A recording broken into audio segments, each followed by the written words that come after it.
Hey guys. Thanks for that intro, Heidi. That was so great.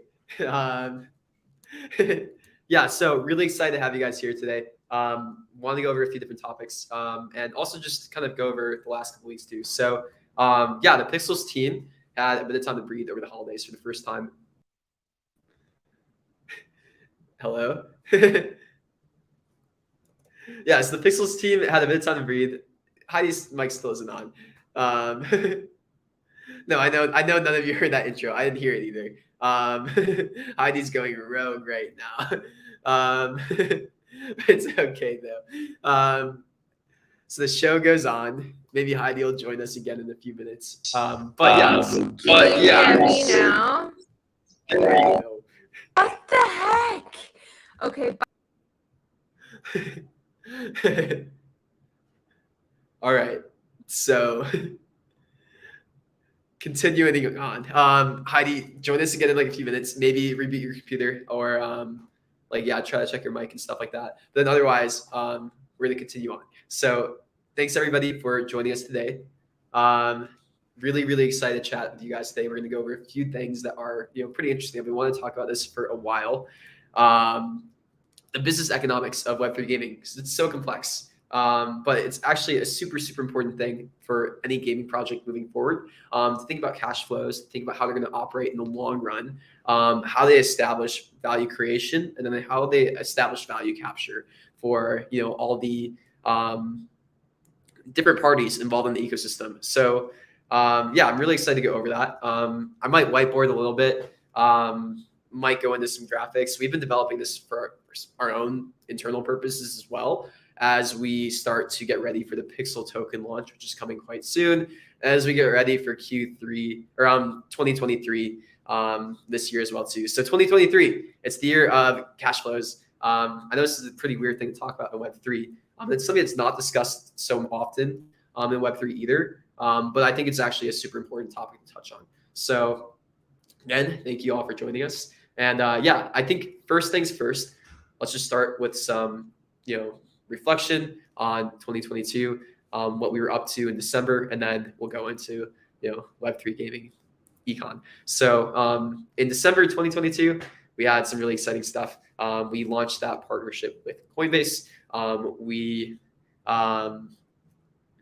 had the apiary released, and the team also took some breath. So for the first time in like a year and a half, this team took like a week off, which sounds like such a short time, but it was really nice. So we're coming back super refreshed for 2023, bunch of new ideas and a bunch of new priorities moving forward.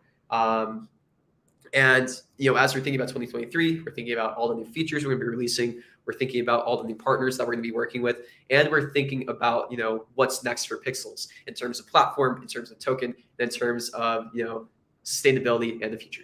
So with that being said, yeah, let's kind of just dive into what we're thinking about when it comes to business economics. So for Web3, right?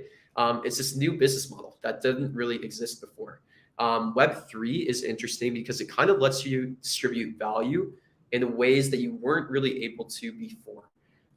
So a typical gaming model in typical business, what would happen is a gaming studio like us, they create a game, right? Create a game.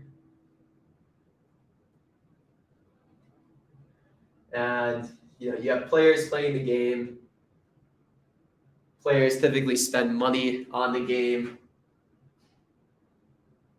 And where does that money go? It goes right back to the game studio.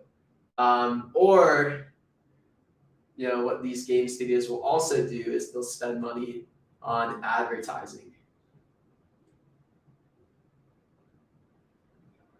So this money will go right back to Facebook. Facebook will try to get them the users, and essentially the player in this ecosystem doesn't really capture any of that value. But what Web3 offers is a really interesting new way to distribute value, where instead of just all that value being created in the ecosystem going directly to the game studio or getting spent on customer acquisition, we can actually distribute in ways that are more capital efficient than a typical game studio would. So much money gets burned in the customer acquisition side of things, with gaming right now, where it's actually a crazy, crazy industry and a crazy mess. And it's only gotten worse in the recent months as data privacy laws have gotten stronger. Customer acquisition has actually gotten way more expensive. If you guys aren't following along with that, privacy is great, right? But these new privacy laws, or not even laws, these new privacy policies that companies like Apple have introduced, while really good, have actually had very interesting effects on markets like gaming, where gaming is actually not even economically viable as an industry in a lot of circumstances anymore. Mobile gaming specifically, where they used to be able to acquire users for a very known price, now that like customer acquisition has doubled, tripled, quadrupled in certain aspects, a lot of mobile games are actually no longer economically viable in their own model. So that is an interesting reason why a lot of Web3 or a lot of mobile gaming studios are now turning into Web3, because they also see the customer acquisition arbitrage that we see as well.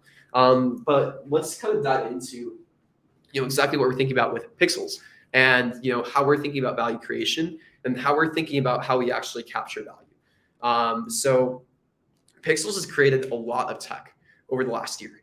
One thing that we're really good at is we're really good at building deep tech. We're really good at building infrastructure and tooling. And then we've built a game as well. So Pixels, if we wanted to audit everything that we've built a platform.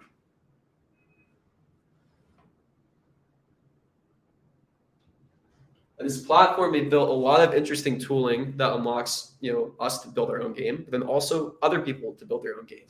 We have a system that automatically lets you create NFTs. Bad marker.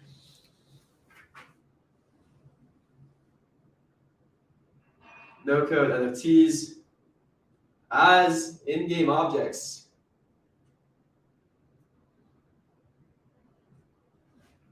We've created a no-code quest builder.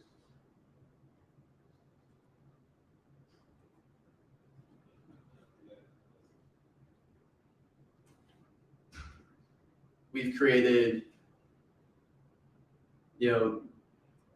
virtual persistent space technology.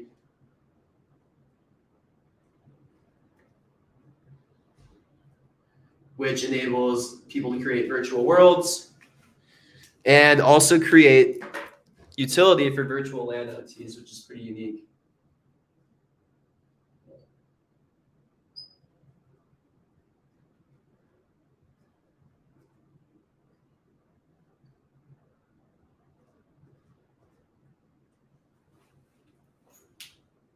And then we've used all of this to build Pixels. And then also other games like New Cyber. And we should touch on this later, Gridcraft and a few other partners that we're onboarding as well too. So Pixels has things that people also find useful that we used building this platform. In Pixels, you can earn resources, you can build industries, and there's decorations.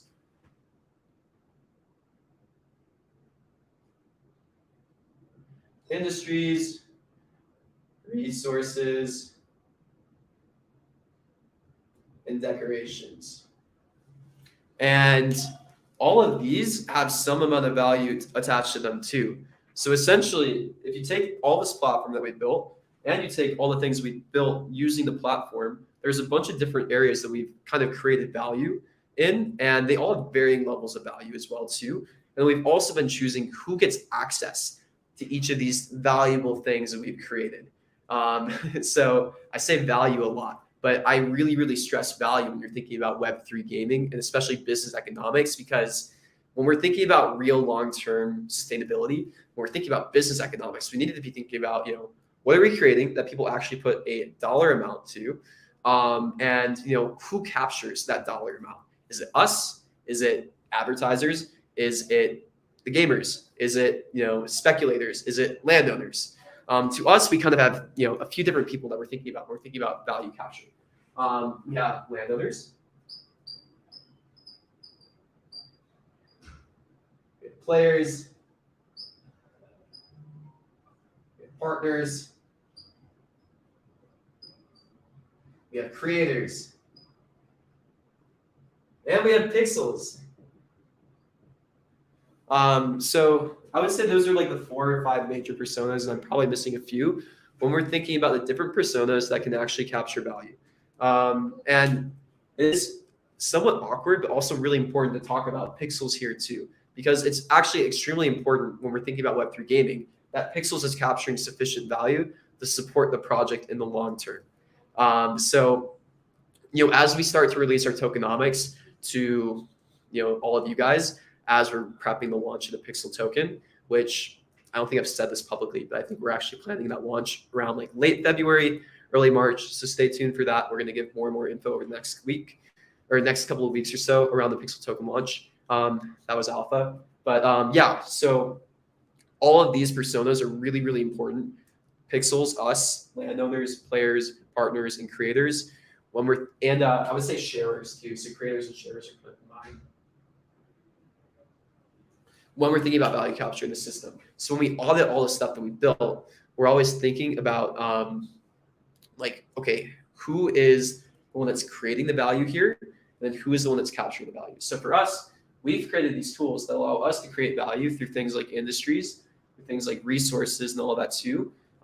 Where what's interesting is we create industries, we create content around resources, and we actually don't capture any of the value in the game being created right now.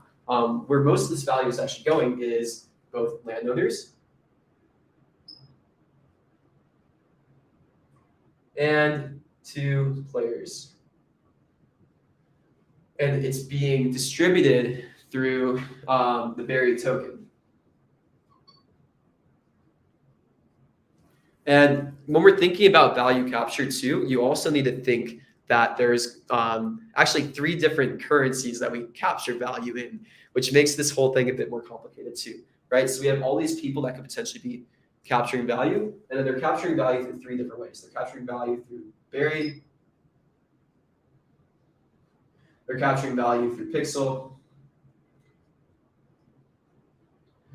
or they're capturing value through like either US dollars or Ethereum, like some kind of stable currency. But for the purpose of this, we're just going to say US dollars. Essentially, you have these personas, and then you have these forms of value capture. So then what we're thinking about for the next little bit in terms of pixels is, okay, how can pixels, number one, generate enough value for everybody to feel like the game is worth it? Is the game fun enough where the actual value in the system is one, bare minimum, greater than the amount of money that Pixels is burning. Number two, how can we actually distribute the value that we're creating, as a surplus in interesting ways that helps the entire ecosystem grow.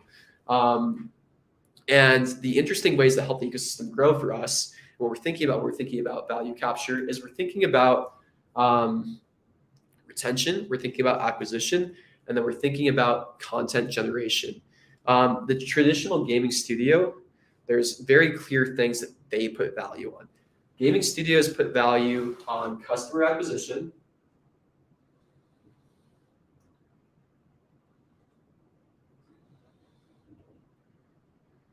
they put value on retention, keeping old users,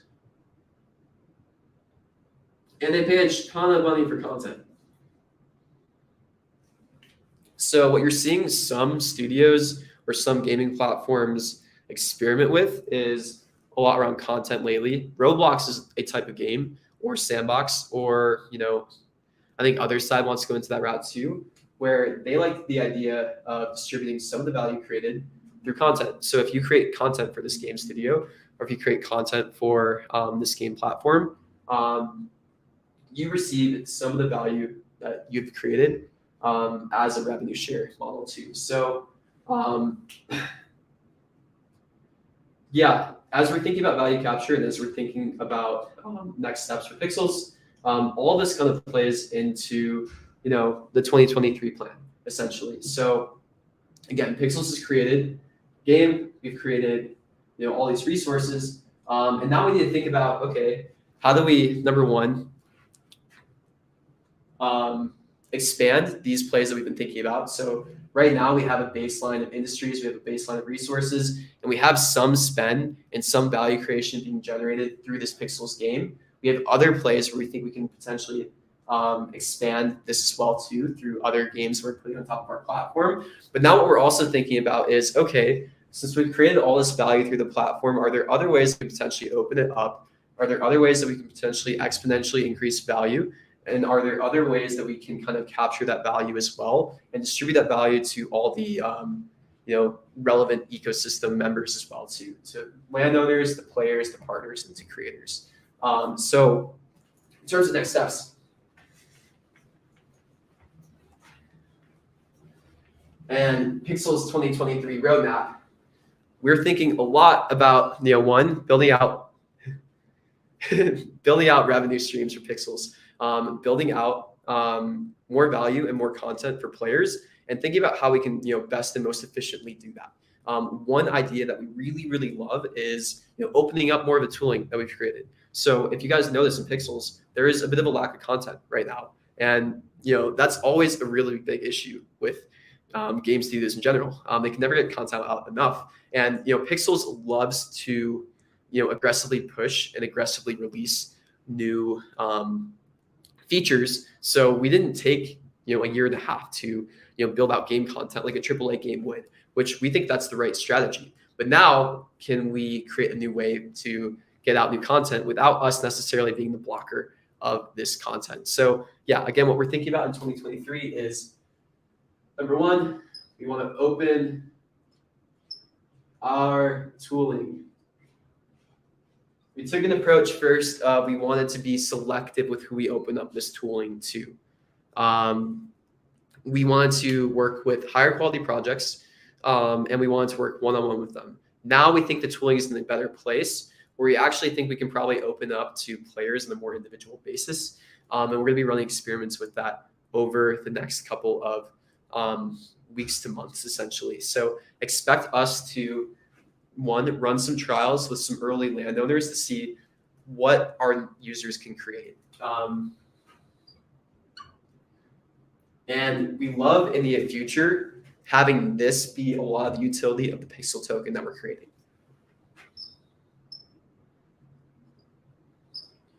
If you guys are familiar with Roblox, it's kind of a similar style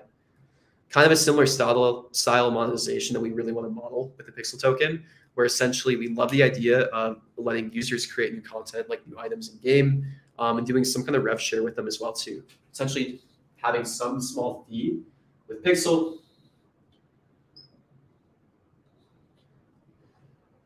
being used to create new items,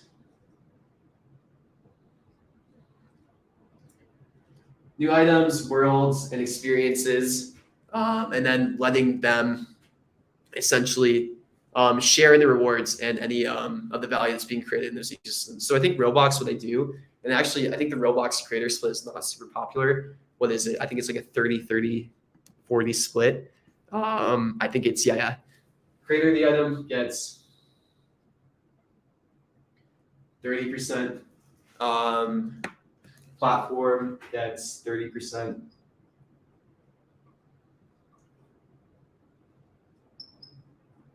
The seller gets 40%. So yeah, those are models that we're going to be experimenting with and kind of looking into. But yeah, we love the idea of Pixel being kind of like a metaverse token that's cross game and like essentially across their whole platform, and essentially giving utility through that. We love the idea of creator splits, kind of incentivizing the creation of new content, and then we love the idea of opening up our tooling through that. And then when it comes to other things we're going to be experimenting with too is we love the idea of using a second mechanic.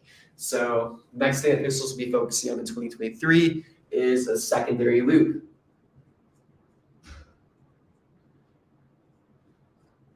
And I don't know how much I can actually say around this. We're creating a secondary loop for the Pixel game, as you guys know it right now.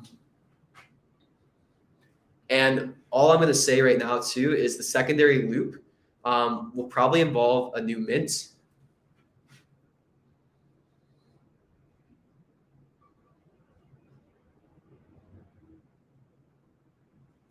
And that new mint will likely use the Pixel token. So yeah, it's not going to be a cash grab necessarily. Since you guys already are going to be getting airdrop this Pixel token, especially if you're a landowner. So the idea isn't like an ETH mint. The idea is we want to have day one utility for the Pixel token. Besides just the platform, we love the idea of having something to do with the Pixel token with another mint involving the secondary loop. Second thing with the secondary loop that we're doing is we also want to have an in-game way to earn this as well.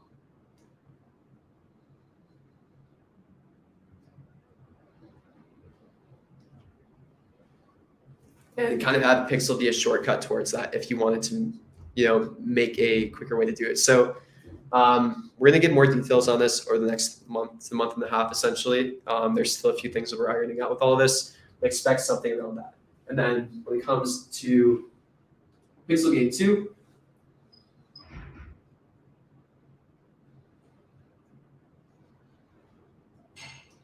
we're going to see a few changes in here as well. So the current Pixels game, we like it.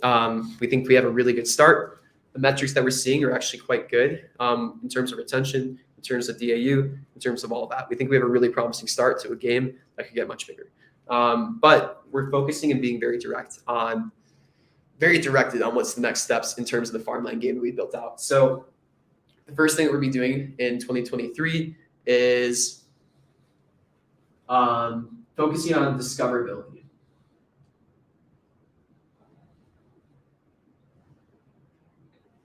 One, we think discoverability in Pixels is a bit broken right now.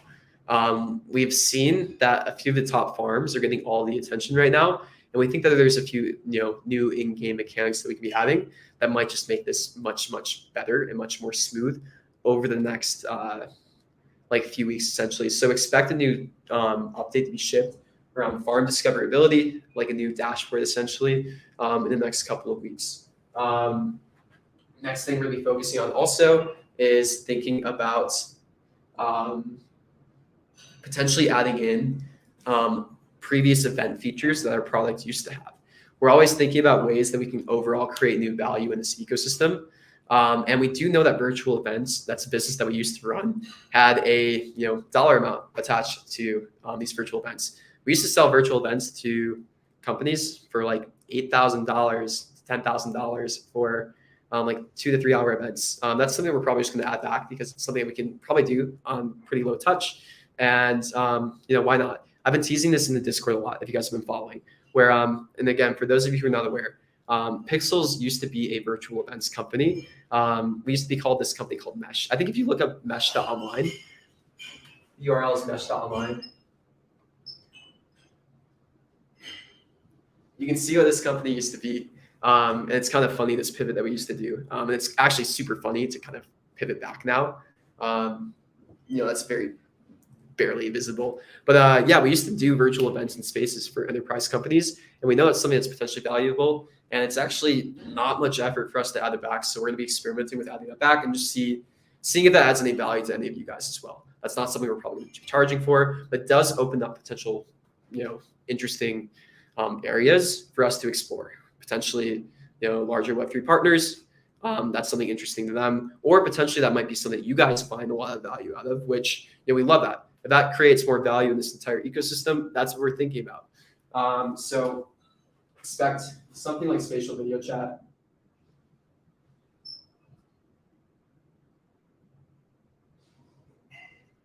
/ audio coming back in 2023. The other thing that we really like is auctions. We're going to be messing around with those and seeing how those feel.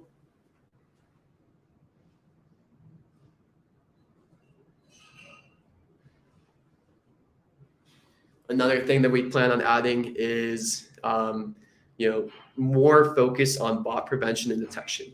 So that is one of the largest pieces of feedback we heard in December 2022, where you guys really were liking the game, but some of you feel that the game is very hard to compete with people who are potentially bad actors, and we totally agree. We think that the bad actors in this ecosystem actually make the game much less fun. So we're looking at several ways that we can combat that. One idea that we really like is the idea of trading keys. Essentially, something that you have to either earn in game or potentially purchase in order to, trade above a certain amount. That potentially adds an economic barrier to botting, and that also potentially adds, something that makes it just much less feasible. So we're experimenting with a bunch of different things like that as well too. But yeah, bot detection, prevention, and the idea of trading keys is something that's interesting to us to kind of combat this. And then content is also something that's really big to us too. We're going to continue to push out the content that we've created. We have new industries coming. We have more resources coming, and we're going to continue to think about ways that we can, actually implement these. But yeah, the things that we're really excited about, secondary loop, this will be really big. We'll be making more announcements and starting to tease this sooner and sooner. We just had a dev started working on this today. And we expect this to probably take like 2 to 3 months of development. But this is kind of big compared to what we had before too. So we're really, really excited about that secondary loop. And then,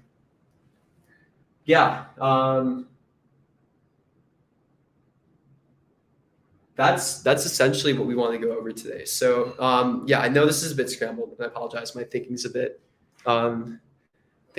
scrambled today too. I'm like a bit sick and under the weather. But yeah, we want to go over some of the ideas that we're thinking about. We want to go over like general updates and next steps. So I'm more than happy to answer any questions and dig into it a bit more. I think giving us some questions so we can dig into some of these things more might help us a bit too. But essentially, high level and general plan is, again, we want to open up the tooling. We see us being a content blocker as a huge risk for the future of Pixels.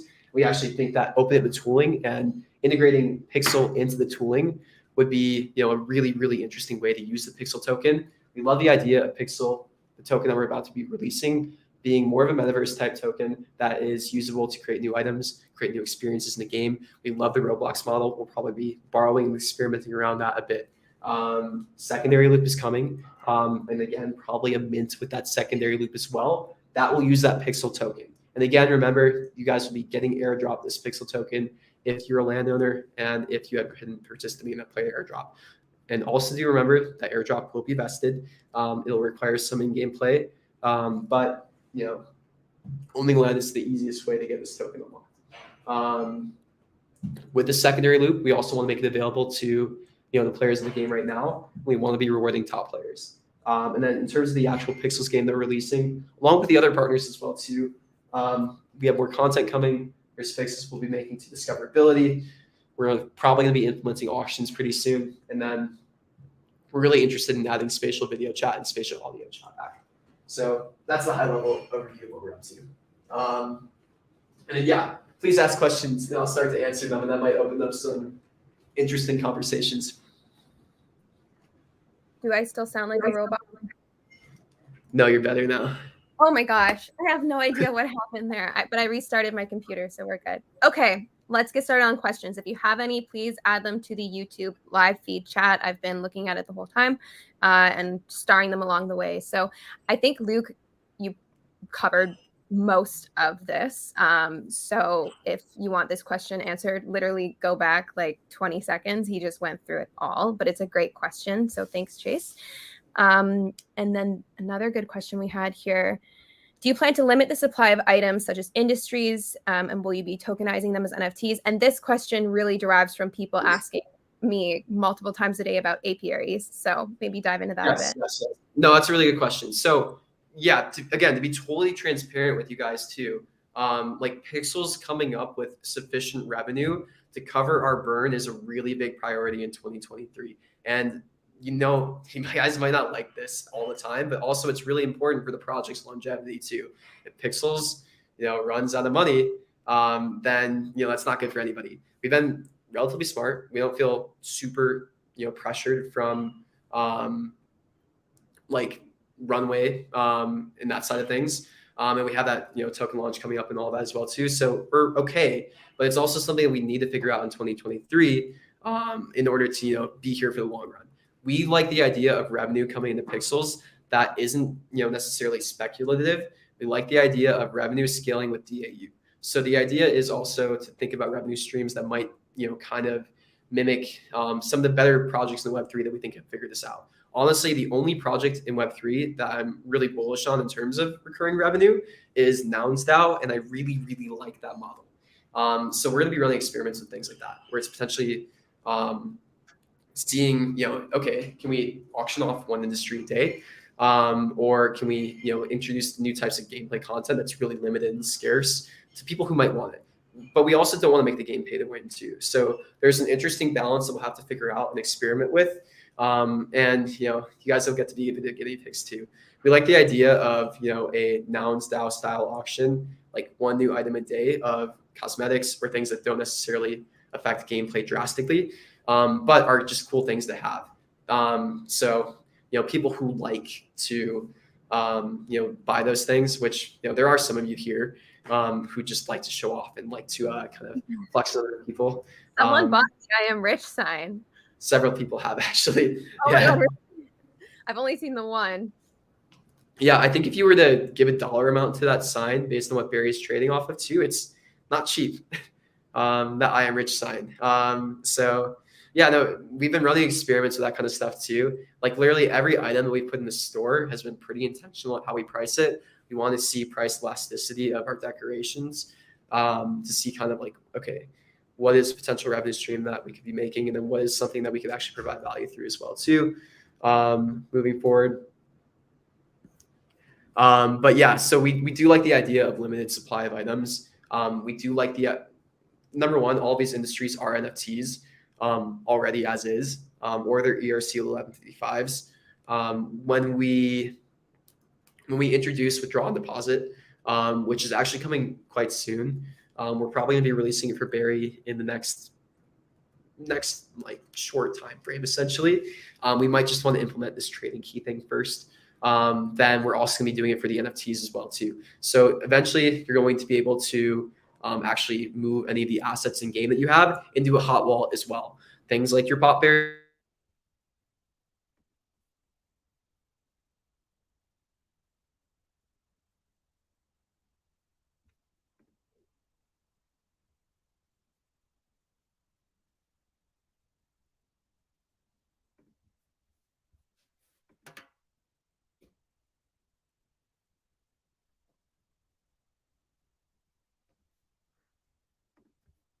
Okay, I think Luke froze. That's unfortunate. Let me just remove him and add him back. Oh, now it's not even working. Okay, this has been an adventure. Thank you all for being patient with us. We know technology doesn't always work the way we want it to. Okay. Let me just message him. Sorry for the delay, guys. All right, he's left. He's coming back. All right, in the meantime, when I am poor sign. Never. Okay. Okay. California storms wreaking havoc. I'm not in California, so I don't really know what's going on here. All right, Luke is back. We're back. Hello. We're back. All right, I'm just literally saying random things. Okay, which question were you on? Oh yeah, we were on the limited industry one. No, it's a really important point to touch on too. Number one, we do think that makes the gameplay somewhat engaging, but we also want to make sure that the game doesn't become pay to win again too. So it's like an interesting balance that we're gonna be figuring out. What I really like the idea of is, essentially anytime we release a new industry or a new item, potentially finding a way to make like a half and half split of, being available in game versus through other means as well too. Essentially, allowing some shortcuts, but then potentially allowing like solely gameplay routes available as well. Okay, here's another really good question. Thoughts on adding an in-game market and allowing landowners to sell their land for pixel? Yeah, so what I actually like the idea of more is if we move into the platform idea, well, not if we do it, but when we do it. So essentially allowing users to create new items or create new like experiences a la Roblox style. Also allowing the creation of in-game stores that you can put on your own land, essentially. So if you were able to create your own store, which some people have been asking for that, it's not necessarily like completely like centralized marketplace, but like all these different tiny marketplaces that you can add, and then kind of splitting fees as well too. We really like that idea. Where essentially we let you upload pixel art, make a new item. Potentially there's a risk to that. We'll have to figure that one out in terms of like not letting terrible content get added. But there's solutions for that, and then letting you sell them on your own stores. So selling any content that you create, and then also allowing the selling like any in-game resource or item that you make as well too. Okay. Can you elaborate on the discoverability concept? Yeah. So one thing that we're noticing is decorations aren't getting bought as much as we would like, and we think part of that might be because number one, the farm discoverability isn't quite where it should be. We had introduced a system, the road, where we really hoped that people would be walking down the road and kind of finding new farms as they were trying to get new resources and industries. But people just go to the Infinite Portal or they check on Discord, and that's kind of how they do it. What we're going to be probably doing is reworking the Infinite Portal UI to show out popular farms and discoverable farms that way. We think that's one really good way to do that. We'll also probably include a way to discover free farms as well too, and make some incentive to visit those as well. We also love the idea of tying decorations to discoverability. We've been talking about that a lot, potentially making discoverability baseline higher if you have more decorations or like certain sets of decorations. But yeah, essentially the idea is one of the best feelings in the game right now is to have like people come and visit your farm, right? When you just walk into your farm, you see people hanging out, chilling there. It's a really cool feeling, and we want more people to feel that essentially. Okay. So you kind of just touched on this a little bit. So I can build a mining kiln, but I don't know what to do with them because I don't own land except my mini land. Mm-hmm. Yeah. So we want mini land to be a bit more useful.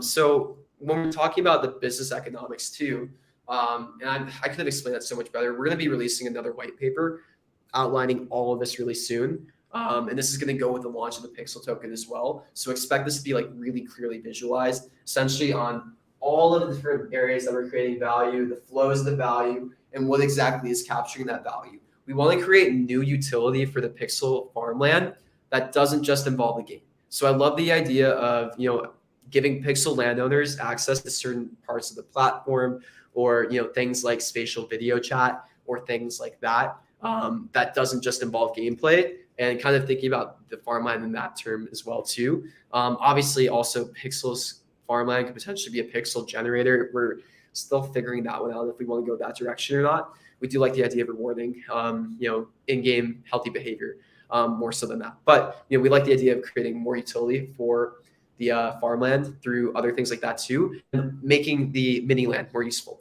as well too. So one, we're going to make mini land probably more discoverable, and then well, actually visible in the first place. It's not even visible right now.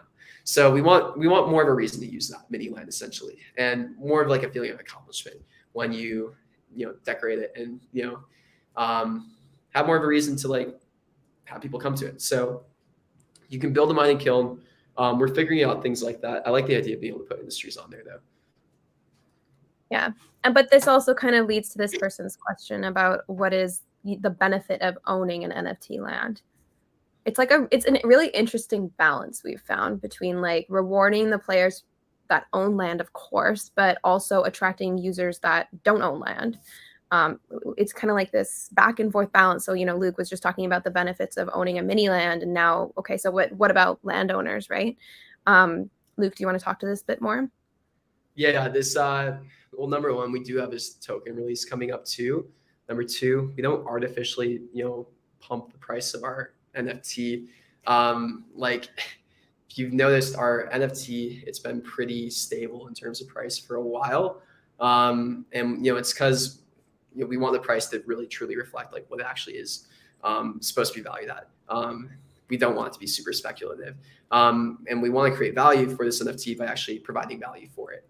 So for us, we're thinking about more ways that we can provide value beyond just the game as well too. I do want to remind you guys, we built an entire game around this NFT collection. Not many NFT collections have actually been able to do this so far too. We're thinking more about how we can actually create more value around it too. We like the spatial video chat. We like platform stuff. We like giving exclusive benefits and access to these things as well too. And then this secondary mint that we're thinking about, we're going to come out with more details around it soon. Will probably involve this as well. Okay. Can we add friends in Pixels? Not right now. I like that idea a lot. I like the idea of I still like the idea of like not marriages or anything like that, but like friendship points. We've been talking about that a lot, like trading with one person more often, creating like some kind of friendship score. So that will be coming soon. So what's interesting right now is our retention is actually pretty decent. I think our day one is not as high as we want it to be. I think our day one is sitting at like, I think it's like 33%.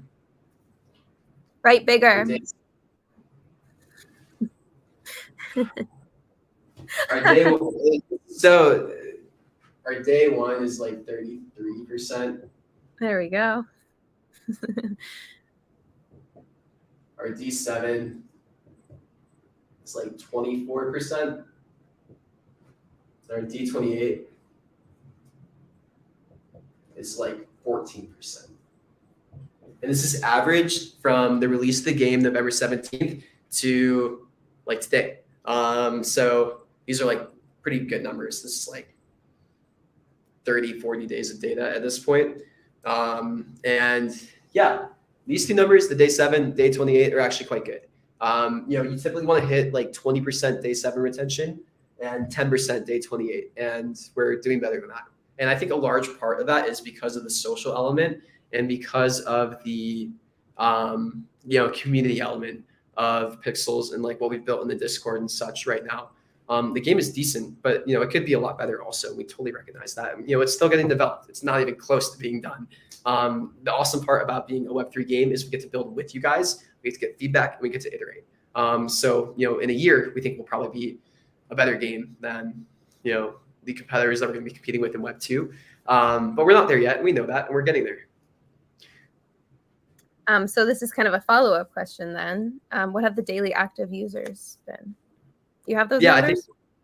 I can get them in a minute. I think like monthly active users has been like around anywhere from 80 to like 100K since the release. And then I think our DAU is sitting anywhere from like 10 to 15 lately. And then our weekly is like 20 to like 40 fluctuating. So not bad numbers because we haven't done any growth that we want to and we haven't implemented any of these strategies that we're going to be implementing. So this is a cool one to talk on really quick.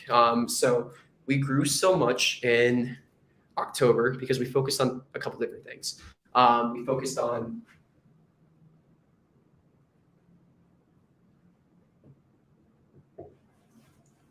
on getting you guys to find us new users through referrals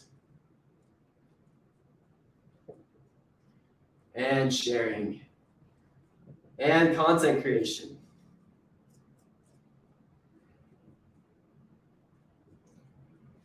And then we also created a really sticky system that had people come back every single day with these incentives as well. So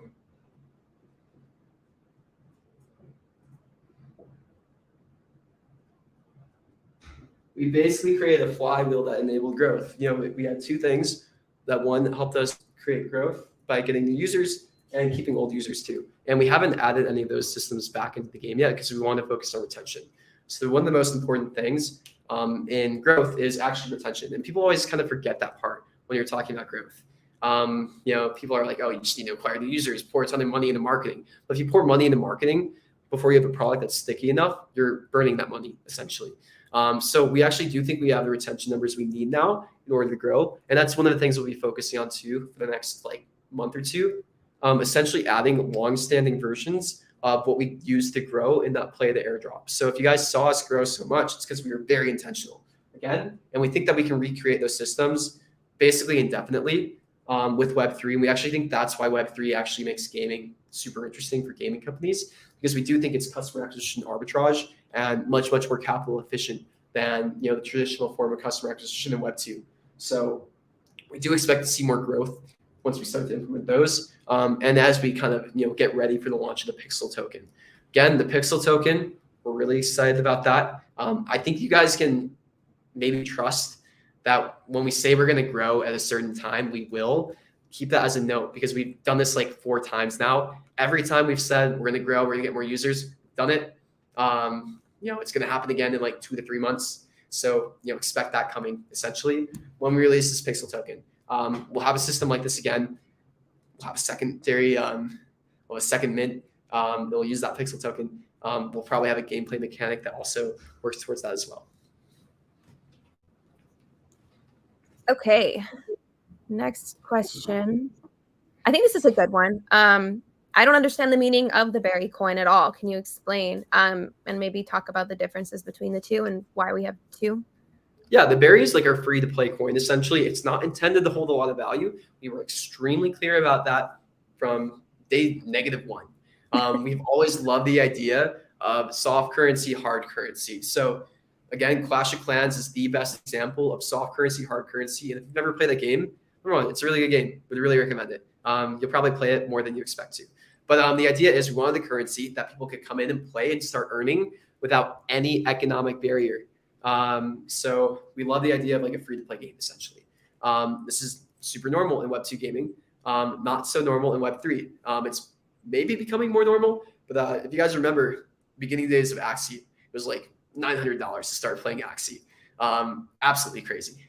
We like the idea of having a very low barrier to entry to start playing the game, and then thinking about other ways to monetize and capture value with that. So with that, in order to actually play a game, especially this type of game, you need to earn some in-game currency. We decided to make it an ERC20 because why not? And we do think we should try to balance it as best as possible, and make sure that burns and generation are relatively even as well. But the intention is just make this a free-to-play currency that people can actually earn in-game by playing the game. And the idea is it should just be earned to kind of progress through the early and like basic game loops and kind of get you through the game essentially. But we're not a play to earn game. We're not a play and earn game. We're kind of moving past that terminology. We never really aligned with it in the first place. But again, that first currency was never really intended to hold value. And we've been actively telling people, if you are trying to play this game to just extract value out of it, you're probably wasting your time for that reason. But we do like the idea of the Pixel token holding value more so because of the fact that it can be used as a tool for us to acquire new users and retain old users. So Berry Coin, it's an in-game currency that's intended to progress you through the game. The Pixel token, more of like a platform token. We like the idea of like using it for certain like rare things as well, and potential like cosmetics, character effects, things like that. Okay, you kind of talked about this here and there, but any plan to increase interaction between players except trading? So like events with killing or resources, farming, limited time? The secondary loop will kind of build up to that also. I'm being so, I don't want to spoil it. I honestly just saying secondary loop might. Well, we'll do something cool to kind of announce that. And we'll start to tease that soon. That's going to be a big thing. And we know we can generate some hype around that, especially. And we haven't done any KOL marketing. That actually might be the time that we start to do that as well. We think that might be the one. But in terms of player-to-player interaction, yeah, we think the game should have more of that. One, like just actually adding social layers and features like audio, video, maybe that will do that. We also like in-game interactions as well too.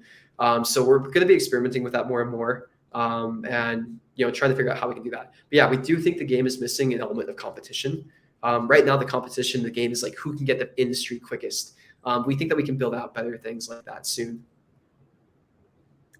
Okay. So this question is the same person that was asked a question earlier about having a marketplace. So they're referring to buying a land NFT with the Pixel token in game, which can help, casual players who aren't into NFTs or on OpenSea. Yeah, 100%. We always want to make this as frictionless as possible. So we're going to be doing some things in game and some game things out of game. So like we have auctions that we'll probably be introducing soon.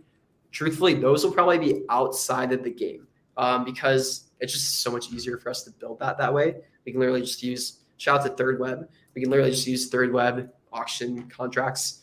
And then we can get auctions implemented super easy that way rather than building our own in-game stuff. The custodial wallets are a curse and a blessing. So the custodial wallets make the UX for all of you guys really, really seamless, right? We don't even need to have you guys connect MetaMask to still make this game blockchain backed. We can have an email login and still have everything be an NFT and still let you move that NFT to a hot wallet if you wanted to. But what does make it somewhat annoying is if we want to build anything, then we have to build it all ourselves. So things like auctions, we decided to just do a Third Web thing rather than building them internally. But it also means that we can build really seamless onboard, offboard ramps all on their own as well too. So things like purchasing an NFT via an in-game currency or via credit card or something like that,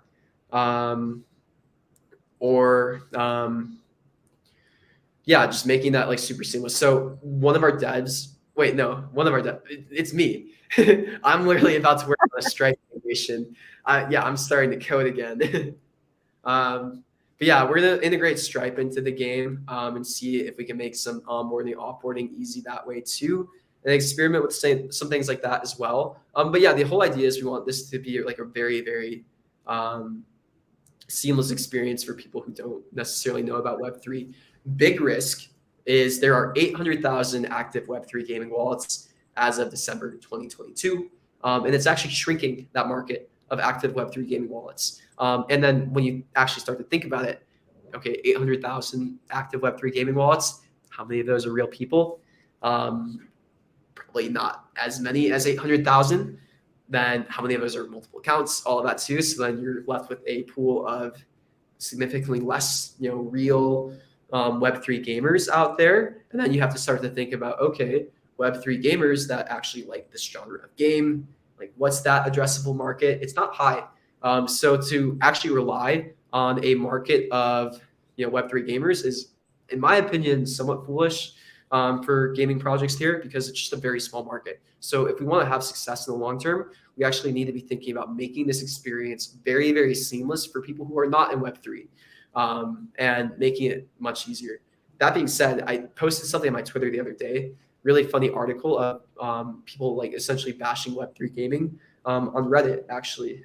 So there's still a lot of work to be done in order to kind of convince people that Web3 gaming is actually better. It's funny because they're in this thread on Reddit I was seeing, they were so into CSGO skin markets, and then they were bashing Web3 gaming.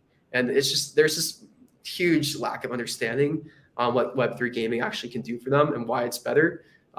So, it might be an uphill battle. And, the Web3 gamers, obviously, they're already into Web3, but we want to make this a much better experience for people who are interested in Web3 gaming and interested in moving into here. And maybe not even tell them. That's really what it is. It's just a lack of education, right? Yeah, it's not even NFT, super divisive word, digital collectible. Yeah. Great. It's hilarious because this is on Reddit, who just did like the largest NFT drop that's been done really.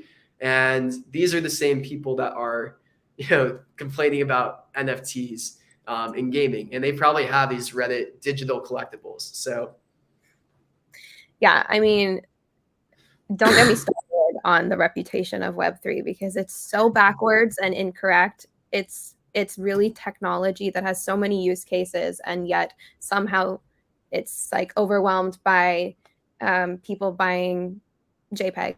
And there's nothing wrong with that, but there's also other use cases, and these sorts of like rugs and stuff like that don't need to dominate the narrative. Anyways, we don't need to dive into that today. There's my mini rant. Okay. This is a really good question. Can you explain what a game loop is for me? And they were also saying, like, what is this first game loop that you're talking about? What is the second game loop? When does it end? What is, yeah, so. Yeah, a game loop is like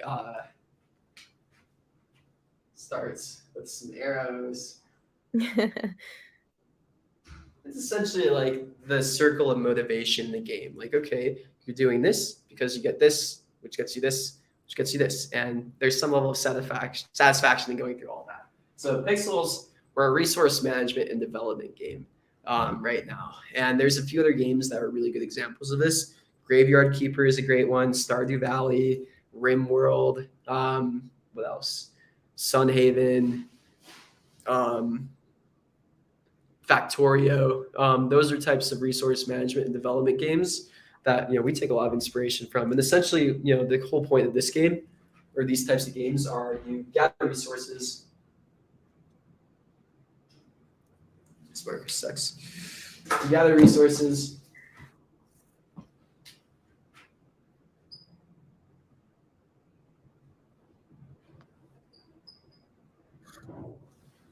You collect and craft.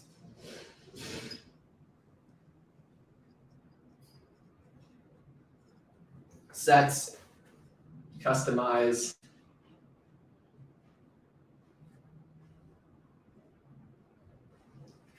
And you customize and build an area essentially. Like that is the core game loop of most of these games. It's a quite simple game loop. And typically, a lot of these games don't just have this game loop. So this is also the Stardew Valley core game loop, where you gather a bunch of resources, you farm, you collect and craft a bunch of different items, and you customize and build out a farm, which lets you gather more resources. And it just goes over and over again. And then most games have other loops too that kind of keep you entertained as well. So Stardew Valley is a secondary loop of combat.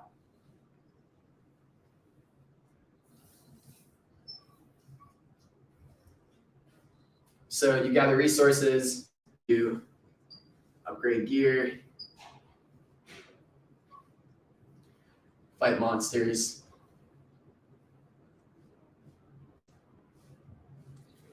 That's pretty common. And then it has another stuff too. Like in Stardew Valley, there's also tertiary loop where you get new items, you build relationships.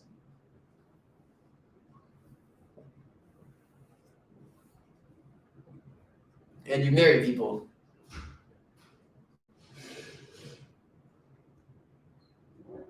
Have kids, all of that. So yeah, that's what like a basic game loop is essentially. It's thinking about like the core motivation, like why are you doing this? What are the steps involved with that? And then kind of coming back into a circle. And then a lot of these game loops will support each other one by one as well too. So when we're thinking about Pixels, we have a core game loop of the resource management and development style game. It still needs some work, we think, but a second supporting loop will probably also help too.